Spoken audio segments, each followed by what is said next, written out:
콘텐츠 3프로TV의 공동대표이자 MBC 라디오 이진우의 손에 잡히는 경제 진행자 이진우 대표님을 소개합니다. 큰 박수로 맞아주시기 바랍니다. 네, 안녕하십니까? 코리아 핀테크 위크 2022 오픈 뱅킹 세미나에 오신 여러분 환영합니다. 저는 소개받은 대로 경제미디어 3프로TV의 공동대표이자 방송인으로 먹고 살고 있는 이진우입니다.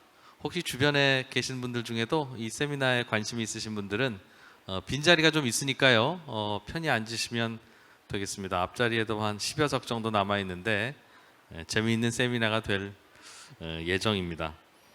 많은 분들이 아시겠지만 코리아 핀테크 2022 이 코리아 핀테크 위크 2022는 금융위원회와 한국핀테크 지원센터, 금융결제원 등등 여러 금융기관들이 힘을 합해서 진행하고 있는 올해로서 네 번째 진행하고 있는 우리나라에서 핀테크에 관한 가장 크고 권위 있는 행사입니다. 이번 세미나는 금융결제원이 특별히 기획해서 제공하는 세미나가 되겠고요. 오늘의 주제는 디지털 금융 플랫폼이 다양하게 발전되고 있다는 건 여러분들도 잘 알고 계실 텐데, 앞으로 이 금융 플랫폼, 디지털 금융 플랫폼이 어떻게, 특히 최근에 오픈된 오픈 뱅킹 시스템과 맞물려서 어떻게 우리나라 혁신 금융의 미래를 열어갈 수 있을지 많은 분들이 궁금해하시는 그 주제를 바탕으로 진행될 예정입니다. 앞으로 지금부터 한 1시간 30분 정도 매우 유익하고 재미있는 세미나가 진행될 예정입니다. 자본시장연구원의 이성복 선임연구위원님께서 금융 플랫폼 동향, 특히 해외 동향 중심으로 설명을 해주실 텐데요. 직접 해외로 나가보지 않아도 들을 수 있는 재미있는 이야기 청해 들어보겠습니다. 이성복 선임연구위원님 박수로 맞아주십시오.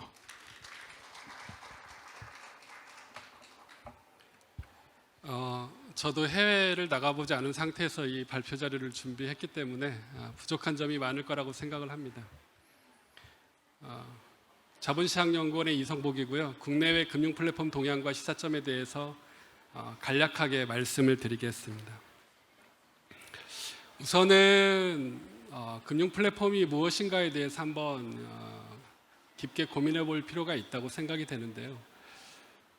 금융 플랫폼이라는 용어는 국내에서만 사용하는 용어입니다. 해외에서는 이런 용어를 사용하지 않는데, 저는 어떻게 보면 이런 용어가 좋은 장점도 있다고 생각을 합니다. 굳이 정의하자면 전자적 방식으로 또는 디지털 환경에서 금융 상품 또는 금융 서비스를 제공하고 이용할 수 있도록 돕는 그런 디지털 플랫폼이다라고 볼 수가 있겠고요. 그런데 금융 플랫폼이 사실은 디지털 환경에서 금융회사의 역할을 대신하는 거기 때문에 상당히 전통적인 금융회사와는 여러 가지 차이점들을 보여주고 있습니다. 특히 플랫폼의 특성상 양면성과 네트워크 이펙트라는 어떤 경제학적인 효과를 활용해서 플랫폼 자신의 가치를 극대화하는 방향으로, 수익을 극대화하는 것보다는 플랫폼 가치를 극대화하는 방향으로 금융 상품이나 금융 서비스들을 제공하는 특징들이 있고요. 두 번째는 금융회사는 직접 금융 상품을 제조하거나 판매하는 데 집중을 했다면, 금융 플랫폼은 다른 금융회사의 금융 서비스까지도 포괄하는 그런 역할을 한다는 측면에서 상당히 다른 양상들을 보일 수 있습니다. 그렇다 보니까 금융 플랫폼이 출현하면서 생겼던 새로운 현상들이 금융 서비스 시장의 어떤 경쟁 구도를 상당히 많이 바꾸고 있고요. 그 다음에 오프라인에서 온라인으로, 모바일로 금융 서비스 환경이 바뀌면서 어떻게 보면은 지점이나 아니면 오프라인에서 어떤 물리적 형태로 갖고 있었던 금융회사를 대체하는 양상도 보이고 있고요. 더 이상 금융회사 직원이 아닌 플랫폼의 기술로서 금융 서비스를 제공하는 그런 환경들로 바뀌고 있습니다. 또 한 가지는 오픈뱅킹이 주는, 또 마이데이터 업 제도가 주는 가장 큰 변화라고 볼 수가 있는데, 개인의 금융 정보를 한 곳에서 모아서 분석하고 관리할 수 있도록 그런 환경들을 마련해 준다는 측면들이 있을 수가 있습니다. 요즘 최근에 금융 플랫폼의 어떤 그 서비스 모델 전략에 대해서 논의가 많이 되고 있는데, 굳이 네 가지 유형으로 따지자면은 우선은 하나의 앱에서 멀티 서비스를 자신이 직접 제공하는 원앱 멀티 서비스, 슈퍼앱 모델이 있을 수가 있고요. 그 다음에 우리나라에서 특별히 많이 보이는 양상이긴 한데 원앱 원 서비스 모델이 있을 수가 있고요. 그 다음에 원 서비스 허브 모델, 그러니까 자신의 앱에서 제3자의 금융 서비스를 예비넷 방식으로, 주로 예비넷 방식으로 제공하는 모델이 있을 수가 있고요. 그 다음에 네 번째로는 자신의 앱에서 제3자의 서비스를 제공할 수 없기 때문에 연계해서 제공하는 네트워크 멀티 서비스 모델이 있을 수가 있습니다. 제가 이걸 왜 굳이 자세하게 네 가지로 구분해서 말씀드리냐면, 결국에는 금융 플랫폼의 어떤 발전 양상을 이해하려면 이런 유형들을 먼저 숙지할 필요가 있어서 말씀을 드렸습니다. 금융 플랫폼 유형마다의 장단점이 있습니다. 시간 관계상 간략하게 말씀드리자면, 어떻게 보면 은행들이 전통적으로 풀뱅킹 서비스를 제공했던 것처럼 금융 플랫폼들도 자신의 앱에서 모든 유형의 금융 서비스를 제공하고 싶어 할 거라고 생각을 합니다. 그리고 그런 움직임들이 해외에서 그리고 국내에서도 나타나고 있고요. 그러다 보니까 원앱 멀티 서비스 모델이 어떻게 보면 장점이 가장 많다고 볼 수가 있는데, 다만 전통적인 은행에서 풀뱅킹 서비스를 제공했을 때와 마찬가지로 너무 많은 서비스가 제한된 공간에서 제시되다 보니까 고객 입장에서 선택에 어려움이 있을 수 있다는 게 가장 큰 단점이라고 생각합니다. 그 다음에 원앱 원 서비스 모델은 서비스 집중이 용이하고 고객 타겟팅이 좀 쉽다는 측면들이 있지만, 결국에는 플랫폼은 플랫폼 자신의 가치를 극대화하는 걸 목적으로 하고 있기 때문에 어떻게 보면 확장을 해야 되는데, 이런 원앱 원 서비스 모델 같은 경우에는 플랫폼 확장성이 상당히 제한적이다라고 볼 수가 있습니다. 원 서비스 허브 모델이나 네트워크 멀티 서비스 모델은 규제 환경 때문에 만들어진 모델이라고 저는 생각이 됩니다. 원 서비스 허브 모델 같은 경우에는 하나의 앱에서 자신의 서비스를 제공하고 핵심 서비스를 제공하고 제3자의 금융 서비스를 자신의 앱에서 제공하는 그런 특징이 있기 때문에 어떻게 보면 원앱 멀티 서비스하고 비슷한 점들이 있지만, 제휴 서비스를 자신이 직접 제공하지 못하고 있고 컨트롤하지 못하기 때문에 어떻게 보면 서비스의 질적 차이가 상당히 많이 발생할 수 있다는 그런 단점도 있습니다. 네트워크 멀티 서비스는 연계 서비스이기 때문에 결국에는 고객의 선택에 많이 의존해야 되고, 그러다 보니까 성장에 상당히 한계가 있을 수가 있고, 직접과 제휴 서비스 간의 질적 차이가 클 경우에는 어떻게 보면은 플랫폼이 성장하는데 상당히 많은 한계를 직면할 수 있을 걸로 그렇게 생각이 됩니다. 그렇다면은 이런 플랫폼들이 서비스 모델을 채택하는 데 있어서 어떤 요인들이 결정을 미칠 것인가를 좀 생각해 보면은, 첫 번째는 어떻게 보면 가장 중요한 결정 요인이라고 볼 수가 있는데요. 금융 규제 측면입니다. 진입 규제, 금융업 라이센스를 얼마나 많이 얻느냐라는 문제에 따라서 금융 서비스의 범위가 달라질 수가 있고요. 그 다음에 금융업 행위 규제도 마찬가지입니다.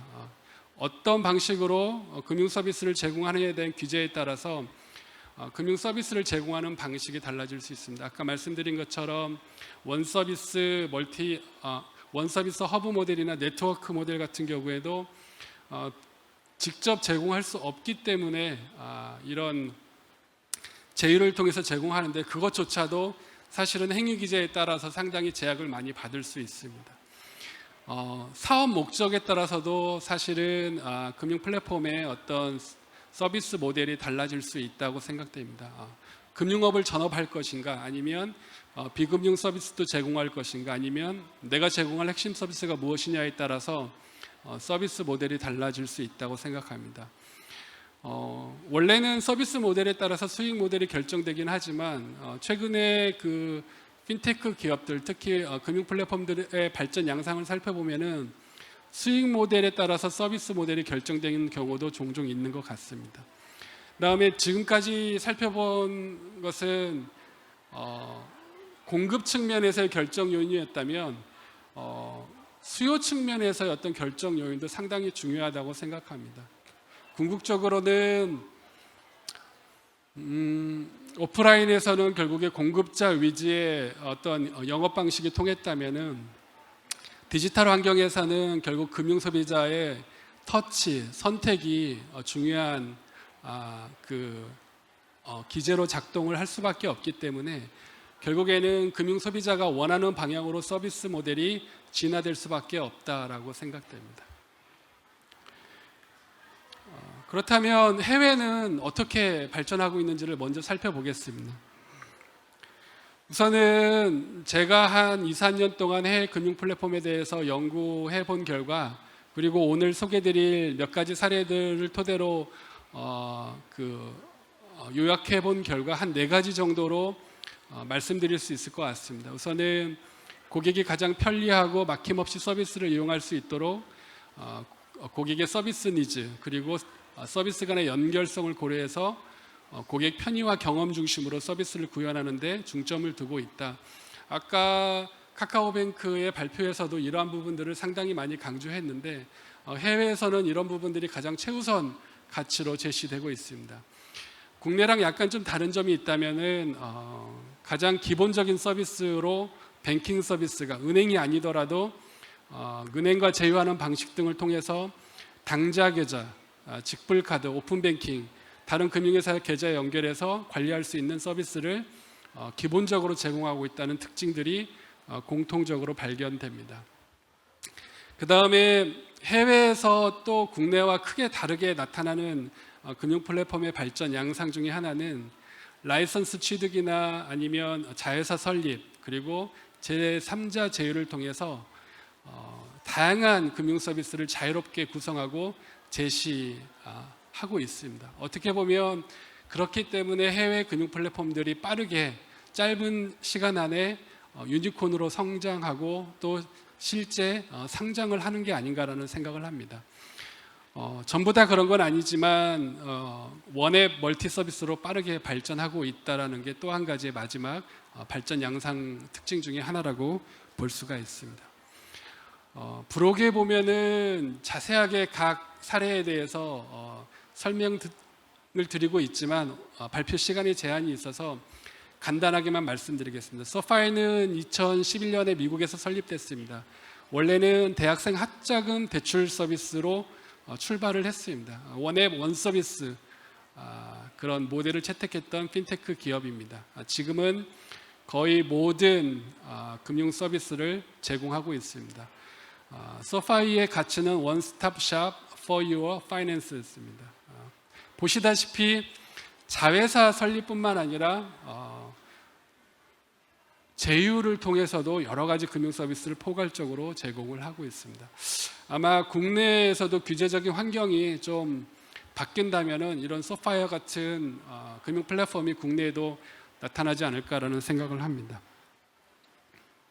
보시면 좋을 것 같고요.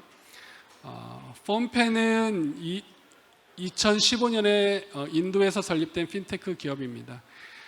원래 우리나라의 토스나 카카오페이처럼 간편 송금과 간편 결제 서비스가 핵심 서비스인데요.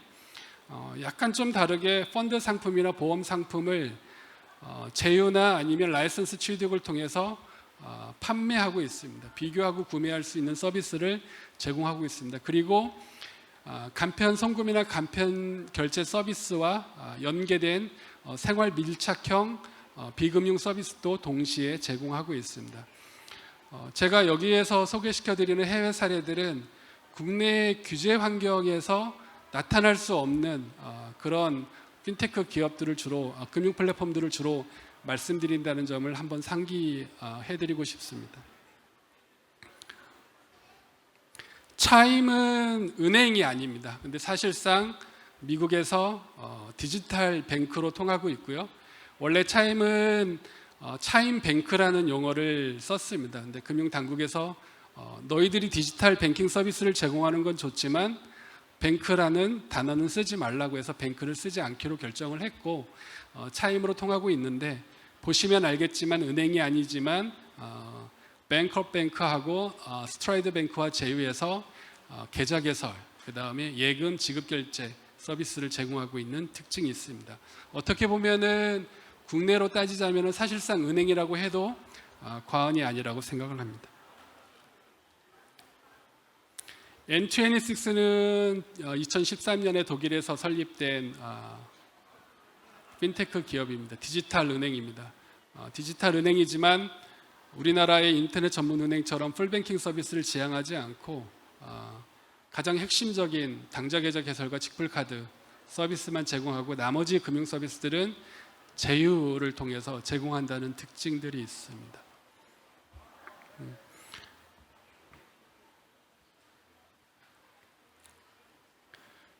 베타먼트는 2008년 미국에서 제가 어떻게 골라오다 보니까 대부분 유니콘 기업들이고요. 그 다음에 상장한 경우도 있고, 제가 고의로 뽑은 건 아닙니다. 근데 왜 유니콘으로 발전할 수밖에 없었는가라고 보면은 앞서 말씀드린 것처럼 금융 플랫폼이 발전할 수 있는 여건들이 이미 규제적 측면이나 시장적 측면에서 마련됐기 때문에 어떻게 보면 자신의 앱에서 멀티 서비스를 구현하는데 너무 어려움이 없다는 거죠. 그렇기 때문에 이렇게 쉽게 유니콘으로 성장하는 게 아닌가라는 생각을 합니다. 베타먼트는 원래는 로보어드바이저, 퇴직연금을 관리해주는 로보어드바이저로 출범을 했습니다. 근데 제휴은행들을 통해서 현금 자산 관리, 직불카드 지급, 당좌계좌 개설 서비스를 제공하고 있습니다. 미국에서는 로보어드바이저지만 뱅크 라이크 서비스를 제공한다고 그렇게 평가를 하고 있습니다. 베타먼트 외에도 다른 미국의 로보어드바이저들은 비슷한 서비스를 다 제공하고 있습니다. 스태시는 보통 그 간편 송금이나 간편 결제를 제공하는 회사하고는 약간 다르게 주식 투자 서비스를 기반으로 해서 직불카드나 ATM 출금이나 계좌 개설 서비스도 제공을 하지만 이러한 지급 결제, 일반적인 일상생활에 사용되는 금융 서비스와 어떤 투자 서비스를 연계하는 그런 새로운 형식의 어떤 그 금융 서비스 결합 모델을 보여주고 있습니다. 그리고 그뿐만 아니라 보험 서비스까지도 제3자 제휴를 통해서 제공하고 있습니다. 그렇다면은 국내 금융 플랫폼은 어떤가라고 한번 제가 말씀드려보겠습니다. 우선은 여러 가지 각 국내 핀테크 기업들이 자사의 금융 플랫폼을 발전시키려고 매우 노력하고 있는 건 사실입니다. 그런데 굳이 해외와 대비해서 말씀드릴 수 있는 것은, 첫 번째는 고객의 금융 플랫폼 이용 빈도를 높이는 데 좀 많은 초점을 맞추고 있는 것 같습니다. 그러다 보니까 핵심 서비스, 그 핵심 서비스가 송금이건 결제건 크게 상관없이 핵심 서비스를 질적으로 강화하는데 중점을 두고 있다고 볼 수 있고, 또 한편으로는 혜택을 좀 많이 주려고 하는 그런 측면들이 있는 것 같습니다. 지금 현재 마이데이터 제도가 도입된 지 한 1년도 되지 않았기 때문에 아직은 진행형이지만, 핵심 서비스를 강화할 목적으로 또는 고객의 금융 니즈를 새롭게 발굴하기 위해서 마이데이터를 활용해서 새로운 서비스를 계속 개발하고 있는 것 같습니다. 더 디테일하게 말씀드리면 좀 부정적인 측면들이 있긴 하지만 아직까지는 그래도 좋게 전망하는 게 낫지 않을까라는 생각이 듭니다. 그다음에 여전히 우리나라의 그 금융업 인허가 제도는 상당히 엄격합니다. 그리고 그러다 보니까 금융회사 업무위탁 규제도 상당히 강한 측면, 어떻게 보면 세계에도 없는 유일한 규제인데, 이런 환경 속에서도 국내 금융 플랫폼들은 금융규제 샌드박스 등을 활용해서 될 수 있으면 자신의 앱에서 다양한 서비스를 담으려고 노력하는 것 같습니다. 금융 플랫폼들을 쭉 살펴보면은 이런 환경적 요인 때문에 여러 가지 유형의 플랫폼들이 혼재하고 있는 것 같습니다. 앞으로 지향점은 슈퍼앱 쪽으로 가야 되겠지만 지금 현재 국내에서 논의되고 있는 슈퍼앱 논의들은 아시다시피 주로 금융지주회사, 그 다음에 카카오하고 토스, 모든 금융업의 라이센스를 갖고 있는 그런 금융 그룹들이 주로 줄을 이루고 있다는 측면에서 어떻게 보면 핀테크 기업들도 이런 그 슈퍼앱 방식으로 원앱 멀티 서비스를 구축할 수 있는 환경으로 바뀌어야 되지 않겠나라는 생각을 합니다. 제가 국내 사례는 딱 세 가지만 갖고 왔습니다. 대표적으로 해외 사례랑 비교할 수 있는 세 가지를 가져왔는데 2015년 한국에 설립된 핀다는 대출 비교 플랫폼입니다. 국내 최다 62개 금융사와 제휴를 해서 대출 상품을 비교할 수 있도록 서비스를 제공하고 있는데 이런 점에서 어떻게 보면은 핀다는 원앱 원 서비스 모델을 채택했다고 볼 수가 있습니다. 토스는 2013년에 한국에서 설립된 핀테크 기업이고 원래는 한국 최초로 간편 송금 서비스를 출시한 핀테크 기업이지만 지금은 거의 모든 금융 권역의 라이센스를 취득해서 다양한 금융 서비스를 자신의 앱에서 제공하고 있는 종합 금융 플랫폼으로 진화하고 있습니다. 최근에 토스의 플랫폼에 들어가 보면 하나의 앱에서 간편 송금, 결제, 은행, 뱅킹, 증권, 그리고 보험 서비스까지 그 다음에 제휴 서비스들을 다양하게 제공하고 있습니다. 그래서 토스의 금융 플랫폼 유형을 굳이 따지자면 원앱 멀티 서비스를 추가하고 있지만 지금은 현재는 네트워크 모델도 일부 가지고 있는 하이브리드형이다라고 볼 수가 있습니다. 파운트는 2015년에 우리나라에서 설립된 핀테크 기업이고요. 로보어드바이저입니다. 원래 B2B 로보어드바이저 서비스를 주로 제공했다가 최근에는 글로벌 ETF에 기반한 B2C 투자 이름 로보어드바이저 서비스를 제공하고 있습니다. 파운트하고 해외 사례를 보면 베터먼트나 웰스프런트하고 비교할 수 있다고 생각합니다. 그러나 파운트는 여전히 로보어드바이저에만 집중하고 있다는 게 특징이고요. 원앱 원 서비스 모델을 채택하고 있다고 볼 수가 있습니다. 특징을 좀 비교해 봤습니다. 좀 더 요약해서 말씀을 드리자면 서비스 기회 창출 방식 측면에서 살펴보면은 해외 같은 경우에는 대중 매스 마켓을 타겟팅하다 보니까 어떻게 보면은 일상생활과 금융활동 간의 연계성이 가장 높은 예금과 지급 서비스 등 가장 기본적인 디지털 뱅킹 서비스를 기반으로 해서 고객의 경험, 고객의 그 유입을 유도하고 있는 반면에 국내 같은 경우에는 디지털 뱅킹 서비스를 공통적으로 제공하는 디지털 뱅킹 서비스와 같은 공통적인 기반 서비스는 발견되지 않고 있고요. 오히려 공격적인 마케팅이나 리워드를 제공하는 방식으로 핵심 서비스의 고객 기반을 확대하려는 측면들이 있는 것 같습니다. 저는 이게 과연 좋은 것인가라는 생각이 들기도 합니다. 근데 그럴 수밖에 없는 환경이지 않겠나라는 그런 아쉬움도 있습니다. 뱅킹 서비스 제공 방식은 해외는 자유롭지만 국내는 은행의 인가 없이는 또는 오픈 뱅킹의 이용 자격이 없이는 제공할 수 없고요. 오픈 뱅킹의 이용 자격이 있다 하더라도 계좌 조회밖에는 안 되기 때문에 아까 이준우 기자님께서 말씀하신 것처럼 그 다음에 무엇이 있겠느냐라는 궁금증을 자아내고 있는 환경이라고 생각을 합니다. 서비스 구성 방식을 보면 해외는 라이선스 취득이나 자회사 설립도 제3자 제휴를 통해서 다양한 금융 서비스를 고객의 니즈에 맞게 자유롭게 구성해서 제공하고 있습니다. 국내는 금융 관련 법규에서 허용된 범위 내에서 제휴가 가능한 범위 내에서 그리고 그 라이센스와 관련돼서 겸용할 수 있는 범위 내에서 서비스를 구성할 수밖에 없고 그러다 보니까 앱 이동이나 앱인앱이나 광고 방식으로 다양한 제3자 서비스를 연계하고 있는 게 아닌가 하는 생각이 듭니다. 금융정보 서비스 방식 측면에서도 보면 해외는 민간 차원에서 제3자의 오픈뱅킹 API가 활발하게 이용되고 있습니다.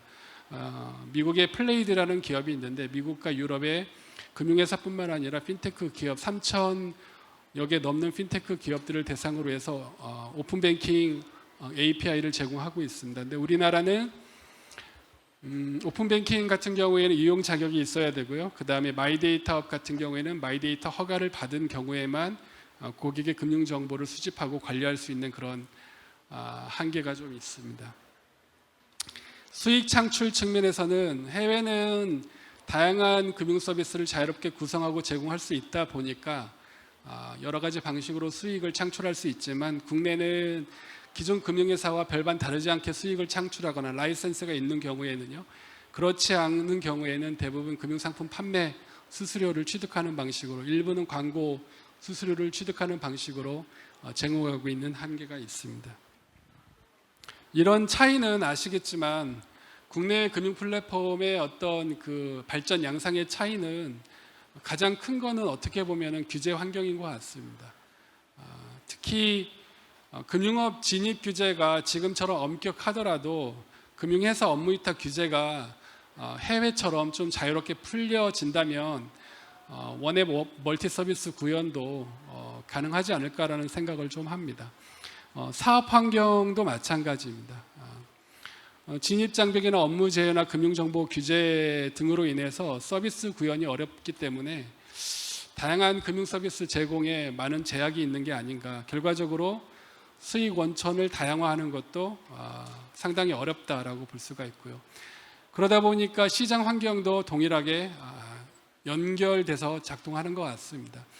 어떻게 보면은 금융 플랫폼, 핀테크 기업들이 유니콘으로 크려면 결국에는 고객의 니즈에 맞게끔 하나의 앱에서 모든 서비스를 자유롭게 이용할 수 있어야 되는데 지금은 각종 금융업 라이선스를 보유하고 있는 카카오나 토스 외에는 다른 금융 플랫폼들, 핀테크 기업들이 발전하는 데는 발전하기에 필요한 자금을 펀딩하는 데는 상당히 어려움이 있는 게 아닌가라는 생각이 들고요.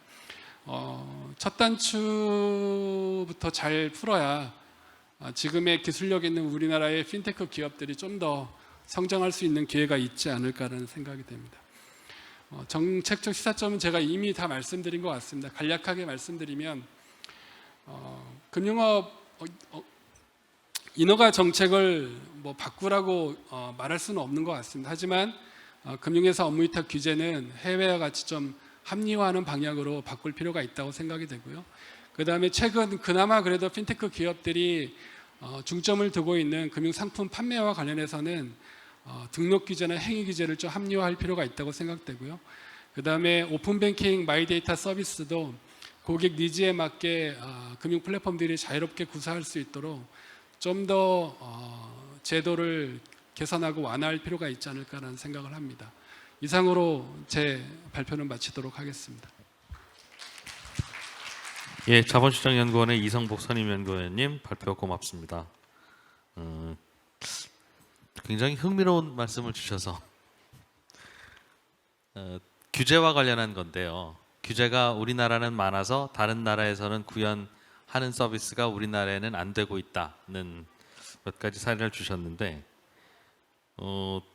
다른 나라에서는 앱 안에서 이동을 할 때 앱 그 제휴를 통해서 풀어냅니다라고 설명하셨는데 우리나라에서는 앱 인 앱이라든가 다양한 방식 뱅크샐러드 같은 경우에도 모두 다 뱅크샐러드가 제공하는 스스로 하는 서비스가 아니라 연결을 해주고 있지 않습니까?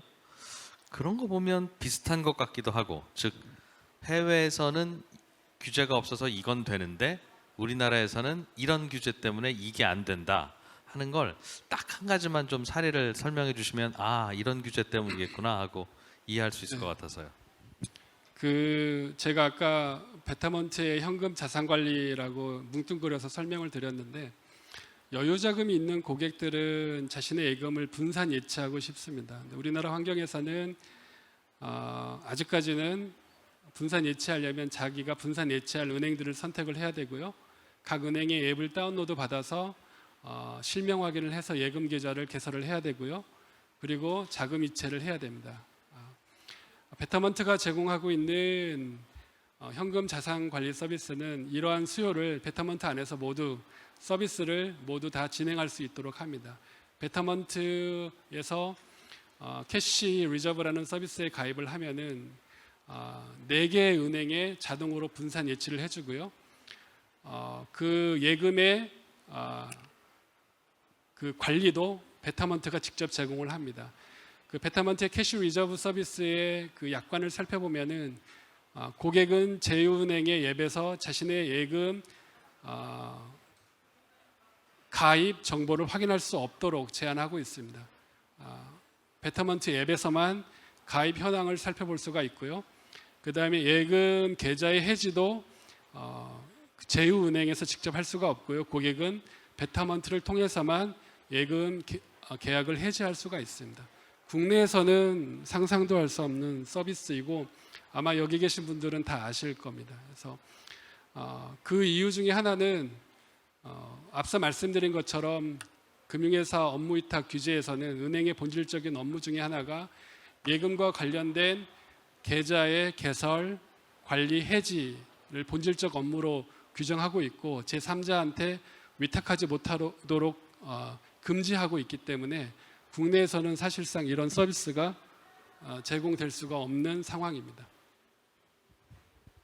그런 규제가 생긴 배경이나 원인과 나름의 합리성도 있기는 있을 텐데 그건 뭐고 어디서부터 그럼 개선을 해야 즉 뭐가 좀 변해야 그게 개선이 될까요? 저는 왜 질문이 2개죠?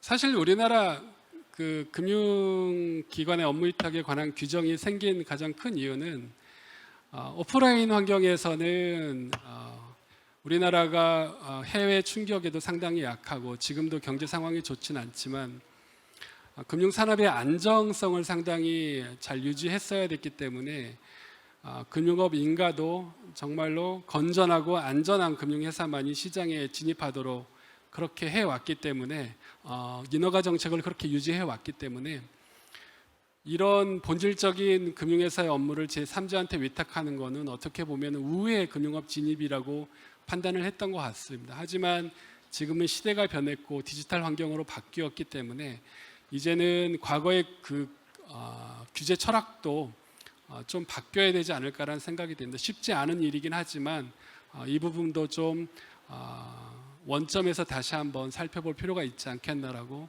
저는 감히 생각을 합니다. 예, 질문을 2개나 드려서 죄송합니다. 자본시장연구원의 이성복 선임연구위원님 인사이트 있는 발표 고맙습니다.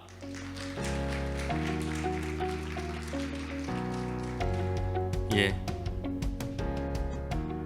잠깐 쉬는 시간 드렸으면 좋겠는데 시간이 많지 않아서 바로 다음 순서로 넘어가겠습니다. 라오스 중앙은행 지급결제국의 솔리삭 국장님이 영상으로 라오스의 결제 인프라 혁신 내용을 영상으로 보내주셨어요.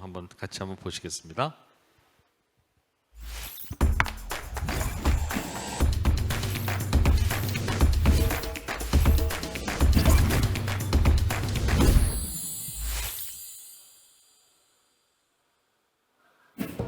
안녕하세요.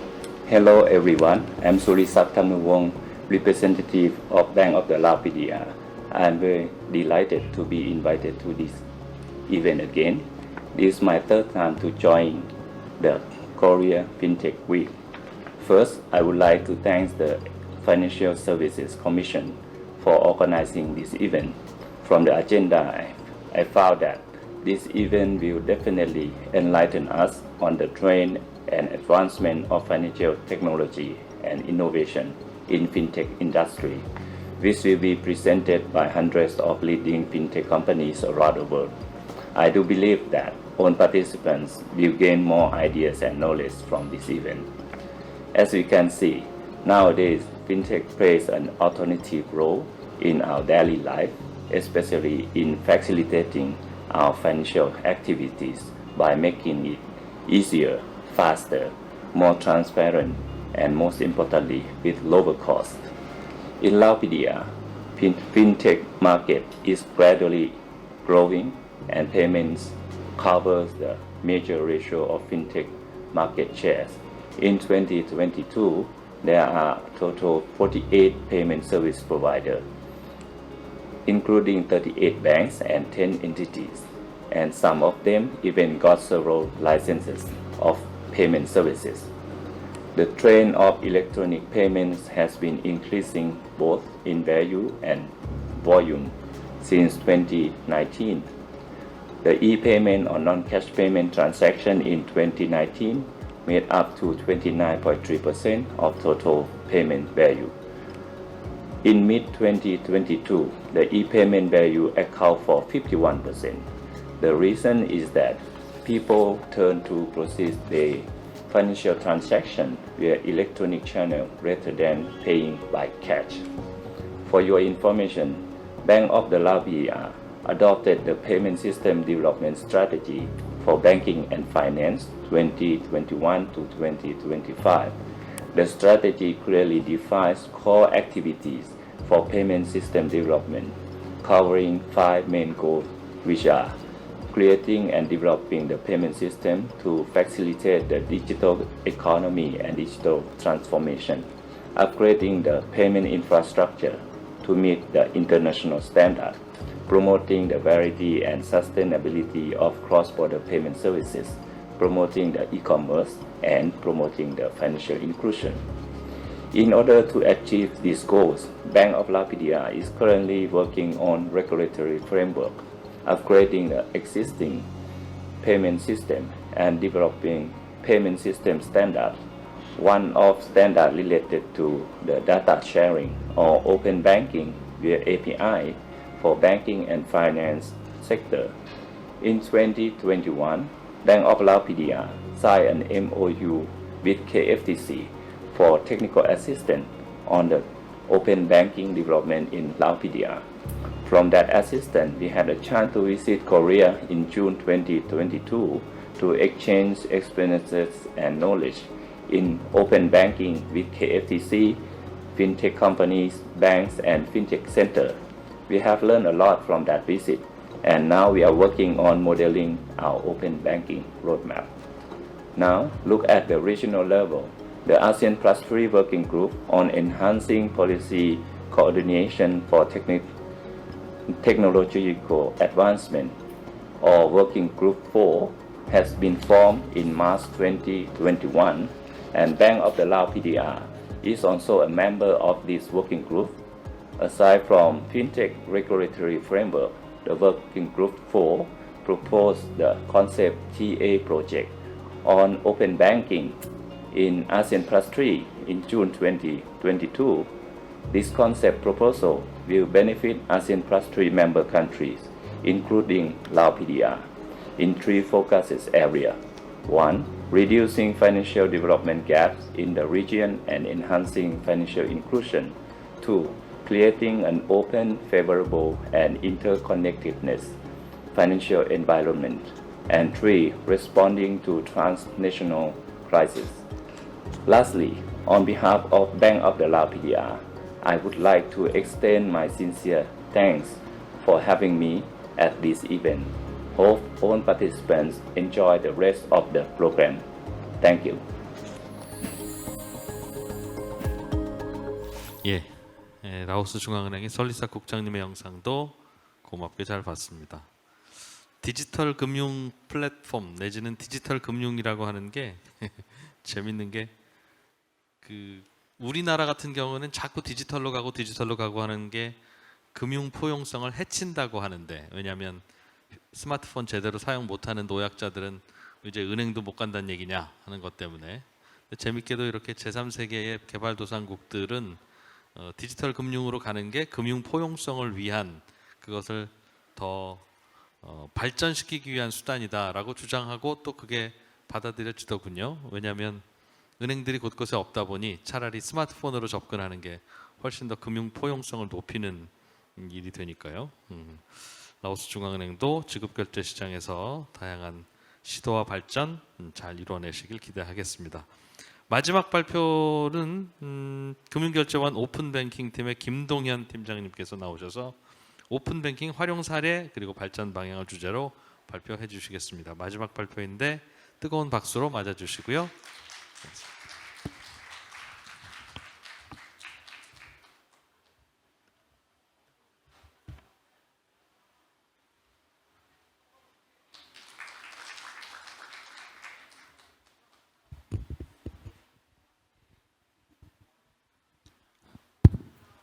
안녕하세요.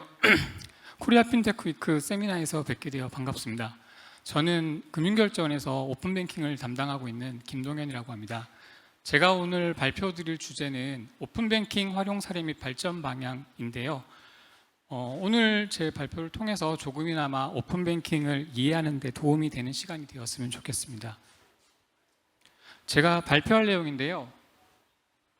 먼저 오픈뱅킹의 개념과 현황에 대해서 말씀을 드릴 거고요. 이어서 오픈뱅킹에서 제공하고 있는 API가 어떤 것들이 있는지, 그리고 그 API를 통해서 어떤 서비스들이 제공되고 있는지를 말씀드리고, 마지막으로 오픈뱅킹에서 현재 추진하고 있는 사업과 향후 방향에 대해서 설명드리는 것으로 마무리를 하도록 하겠습니다.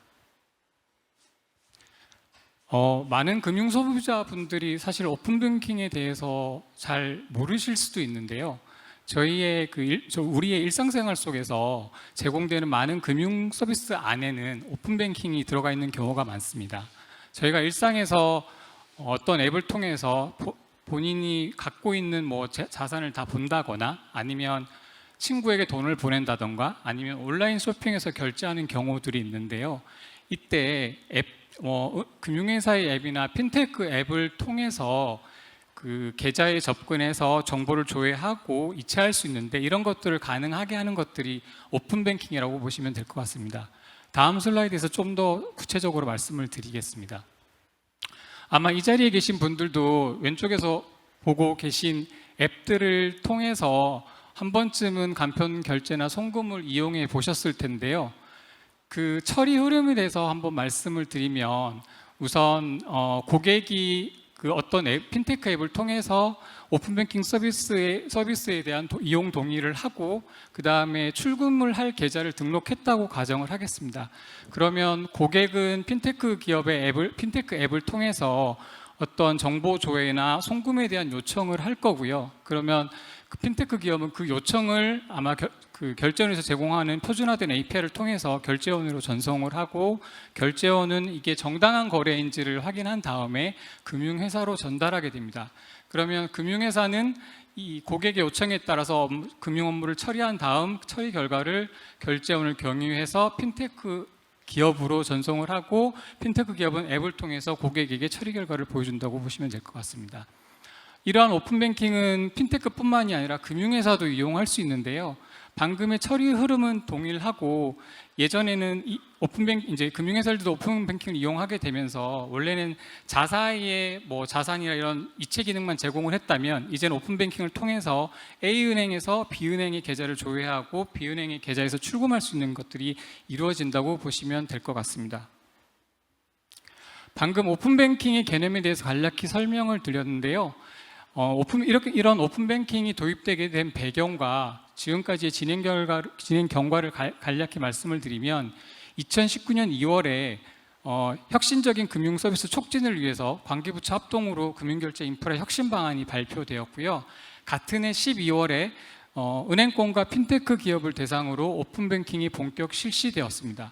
그리고 2020년에 금융위원회에서 오픈뱅킹 고도화 방안을 발표하면서 현재는 그 참여 업권이 기존 은행권 핀테크 기업에서 서민금융기관, 금융투자회사, 카드사 등으로 확대되었고요.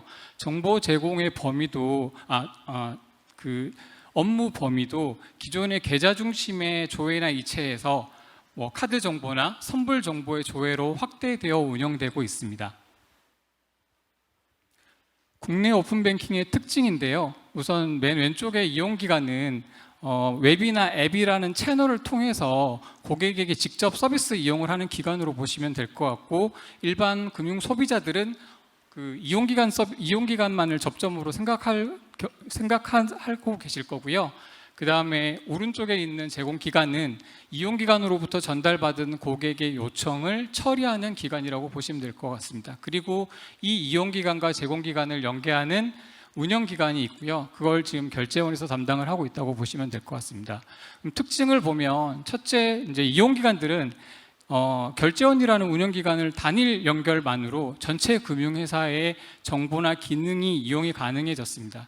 만약 이런 운영기관이 없다면 핀테크 기업들은 금융회사와 개별적으로 계약을 체결해야 되고 전산 연계가 이루어져야 됩니다. 근데 오픈뱅킹을 이용할 수 있기 때문에 핀테크 기업들은 자사의 서비스 개발에 더 집중할 수 있고 신속하고 효율적인 서비스를 내놓을 수 있는 특징이 있다고 볼 수 있습니다. 두 번째는 지금 오픈뱅킹 이용 기관과 다양한 업권의 기관들이 이용 기관과 이용 기관이면서 제공 기관으로서 역할을 하고 있습니다. 그래서 다양한 참가 기관이 상호 간 정보를 이용함으로써 선순환 생태계가 조성되어 있는데요. 현재 오픈뱅킹 이용 기관은 127개 기관이고 그 중에서 86개 기관이 제공 기관의 역할을 동시에 수행하고 있습니다. 그래서 예전에 업무 초기에는 저 제공기관 중에 은행만 처음에 참여를 했고 그 이후에 말씀드린 대로 그 계좌를 갖고 있는 서민금융기관과 금투사가 합류함으로써 계좌정보와 이체 기능이 제공할 수 있는 범위가 넓어졌고 그 이후에 카드사들이 카드 정보를 제공하고 핀테크 중에서 선불 사업자의 경우에는 선불 정보를 제공하고 있게 된 것입니다. 그리고 저희 운영기관인 결제원이 하는 역할이 이제 단순한 메시지를 전달하는 기능은 아니고요. 이런 이용기관이 제공하는 서비스에 대한 적합성을 검토한다든가 아니면 계약 체결, 사후 점검까지의 역할을 하고 있고 또 API 게이트웨이라든지 아니면 테스트베드라든지 이런 그 전산 시스템적으로 지원을 하고 있고 그리고 고객별 출구만도 그러니까 이용기관 개별 기관에서 할 수 없는 고객별 출구만도 관리 등을 통해서 오픈뱅킹 업무가 원활하게 이루어질 수 있도록 지원하고 있습니다. 지금 금융회사나 핀테크 기업들이 오픈뱅킹에서 제공하는 API를 많이 활용을 해서 고객에게 좀 더 편리하고 안전한 서비스를 제공하면서 지금 저희가 이제 3년이 채 되지 않았는데 급속도로 빠르게 시장에 안착하고 성장할 수 있었던 것 같습니다. 지금 오픈뱅킹의 순 가입자는 3,200만 명이고요. 이게 중복 가입 기준으로 하면 1억 3천만 명이 넘기 때문에 아마 고객 한 분당 평균으로 치면 한 3개에서 4개 앱을 통해서 오픈뱅킹을 이용하고 있다고 보시면 될 것 같고요. 순 등록 계좌 수도 1억 3천만 자 이상이 되고 있습니다. 그리고 오픈뱅킹에서 제공하는 API 처리 건수는 일평균 약 3,050만 건이고요. 그 중에서 이체 API는 하루 평균 550만 건, 그리고 거래되는 금액도 1조 3,800억 원이 넘습니다. 지금까지 오픈뱅킹의 개념에 대해서 설명을 드렸는데요. 이번에는 이제 오픈뱅킹 API 활용 사례에 대해서 말씀을 드리겠습니다. 지금 오픈뱅킹에서 제공하고 있는 API, 업무용 API는 15종인데요. 보시면 저기 이제 계좌 관련된 조회나 이체에 관련된 게 7종이 있습니다. 뭐 잔액 조회라든가 거래 내역 조회 같은 게 5종이 있고요. 그다음에 이제 입금 이체, 출금 이체에서 2종이 있고 슬라이드에는 없지만 카드와 관련된 정보 조회가 API가 4종이 있고 선불 정보 역시 4종이 있어서 총 15종이 제공되고 있습니다. 그 밖에 사용자 인증이나 토큰 발급이나 계좌 등록과 같은 관리 API가 이제 별도로 제공되고 있고요. 어쨌든 이용기관은 이러한 오픈뱅킹 API 매시업을 통해서 다양한 금융 서비스를 구현하고 있고 그 대표적인 모델이 보시는 간편송금, 간편결제, 자산관리, 충전 임금 등과 같은 부분들이 있습니다. 조금 더 구체적으로 보면 대표적인 게 이제 간편결제인데요. 왼쪽에 보시는 화면이 흔히들 보셨을 텐데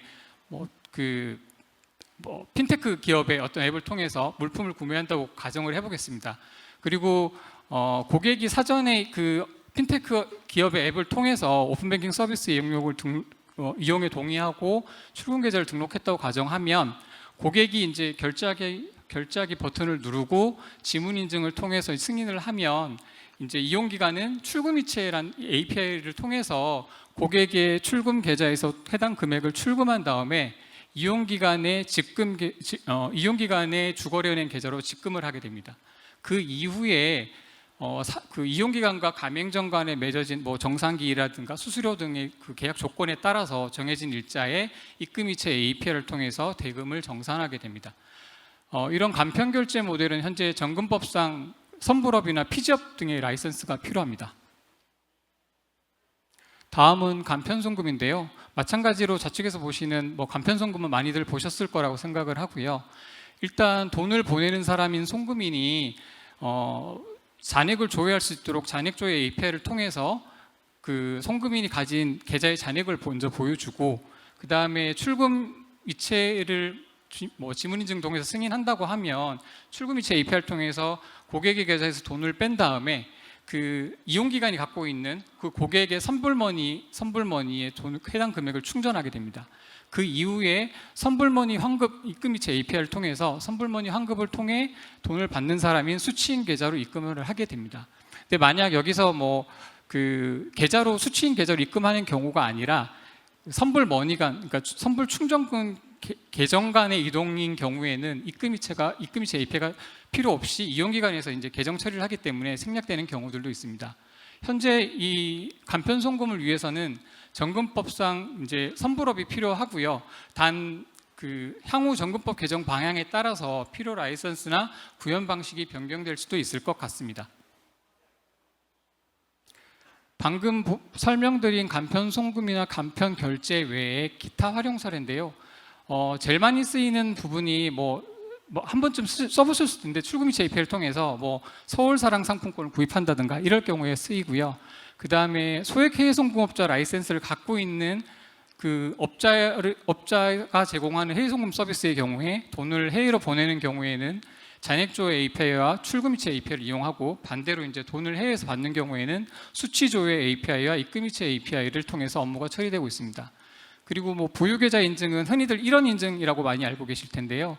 계좌 실명조회 API랑 입금이체 API를 통해서 그 고객이 해당 계좌의 실제 소유주가 맞는지를 확인할 수 있는 서비스입니다. 그리고 뭐 계좌 잔액 조회, 카드 조회, 선불 조회 API 등을 통해서 고객의 소비 패턴 분석이라든가 이런 맞춤형 서비스를 제공하는 데 활용되고 있습니다. 지금까지 API 활용 사례에 대해서 설명을 드렸고요. 지금 발전 방향 부분인데요. 오픈뱅킹에서 현재 추진하고 있는 사업과 향후 방향에 대해서 말씀을 드리도록 하겠습니다. 현재 오픈뱅킹은 참여권 확대 및 정보 기능 추가 등을 통해서 업무 영역을 확장해 나가려고 노력하고 있고요. 한편으로는 그 고객 금융 소비자의 보호를 위해서 안정성 강화를 동시에 진행을 하고 있습니다. 이런 걸 통해서 이제 오픈뱅킹을 점차 고도화하려고 노력하고 있고요. 올해 시행된 마이데이터와 향후 정금법 개정 시에 도입 예정인 마이페이먼트가 도입이 된다면 디지털 금융 인프라의 연계가 강화될 것으로 생각합니다. 궁극적으로는 금융회사 및 핀테크 기업의 플랫폼 금융 서비스 활성화 지원을 통해서 고객에게 좀 더 편리하고 안전한 서비스가 제공될 수 있도록 지원하고 있습니다. 아까 말씀드린 현재 이제 추진하고 있는 사업 중에 이제 첫 번째가 참여권 확대 추진인데요.